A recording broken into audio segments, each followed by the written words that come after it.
holatda o'zgaradi. Tortib tashlab, terida искусственный, ya'ni notabiiy ko'rinish bermaymiz. Tabiiylikni saqlab qolgan holda teriga chiroyli yosharish beramiz. Qoshlar ko'tariladi. Mana ko'rganingizdek, mana bu ajinlar mana shunaqa yoyiladi va ko'z atrofida qorayish 50% ga ocharadi. Demak, mana bu qismimizga, bu joyga filler обязательно kerak bo'ladi.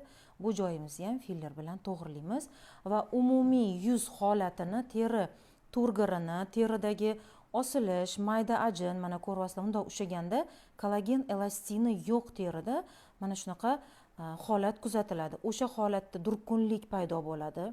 Mana shu holatga keltiramiz durkunlik va eng asosiysi teri to'qimalari yosharadi. Teri oqaradi polностью, ya'ni albatta yuzni tozalaymiz.